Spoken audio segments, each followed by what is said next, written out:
নমস্কার বন্ধুরা, কেমন আছেন সবাই? প্রেসার রান্নাঘরে সকলকে স্বাগত জানাই। আজকে আমি বানাবো খুবই সহজ এবং দুর্দান্ত স্বাদের রেসিপি সাদা আলুর তরকারি। একদম নামমাত্র তেল মশলা লাগবে।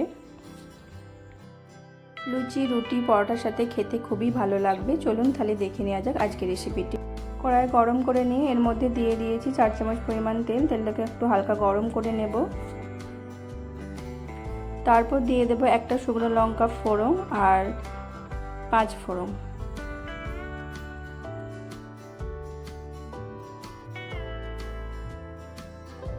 তারপর দিয়ে দেব টুকরো করে রাখা আলুটাকে আমি এভাবে কেটে নিয়েছি।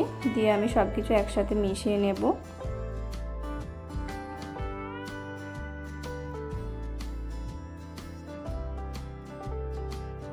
আলুটাকে হালকা নেড়েচেড়ে নিয়ে এর মধ্যে দিয়ে দেব টমেটোর টুকরো।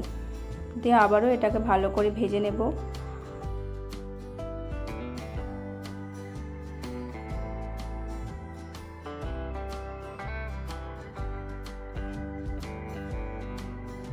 আলু টমেটোটাকে খুব ভালো করে ভেজে নিতে হবে, আর ভেজে নিলে রান্নার টেস্টটাও খুবই ভালো হবে।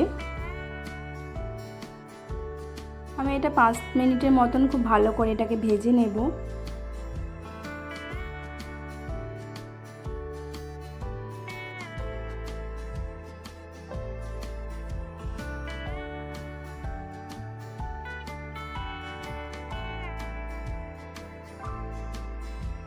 এরপর এর মধ্যে দিয়ে দেব ছোট চামচের পরিমাণ 2 চামচ নুন।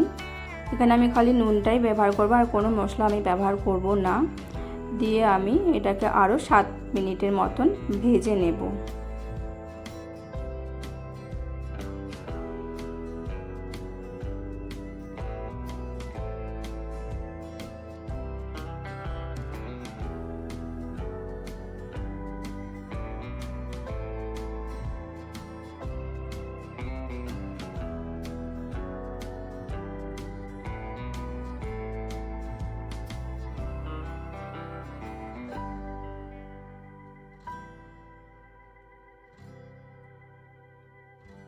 দেখতেই পাচ্ছ আলু টমেটোটা একদম ভাজা ভাজা হয়ে গেছে। এরপর আমি এর মধ্যে দিয়ে দেব অল্প পরিমাণ চিনি।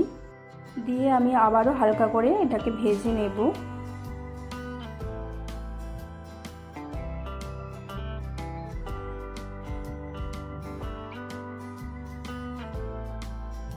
দেখতেই পাচ্ছ টমেটোটা একদম গলে গেছে। এরপর আমি দিয়ে দেব পরিমাণ মতন জল। জলটা দিয়ে আবারও সব কিছু মিশিয়ে নেব, যাতে মশলাটা না নিচে লেগে থাকে।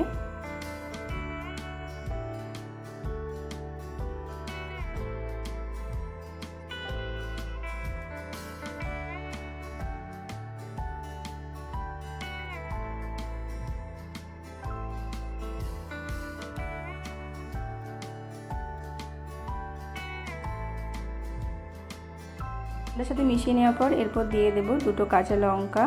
দিয়ে আবার হালকা মিশিয়ে নেব।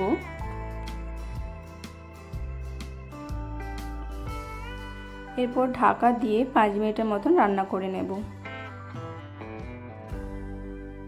5 মিনিট পর আমি ঢাকনাটা খুলে নিয়েছি। এবার সব কিছু মিশিয়ে নেব, আর খুন্তি দিয়ে আমি আলুগুলোকে একটু ভেঙে ভেঙে নেব। আর জলের পরিমাণটা আমি এরকমই রাখবো, হালকা ঝোল ঝোল। আলুটা হালকা করে ভেঙে নিয়েছি, তার জন্য খুব একটা পরিমাণ বেশি ঝোল লাগছে না, একটু গ্রেভি গ্রেভি লাগছে। দেখতে খুব ভালো হয়েছে। আপনারা বাড়িতে ট্রাই করে দেখতে পারেন। রুটি, পরোটা, লুচির সাথে খেতে খুবই ভালো লাগবে। আর আজকের রেসিপি যদি আপনাদের খুব ভালো লেগে থাকে অবশ্যই লাইক, কমেন্ট, শেয়ার করবেন। আর প্লিজ চ্যানেলটি সাবস্ক্রাইব করে দেবেন। ভালো থাকবেন। ধন্যবাদ।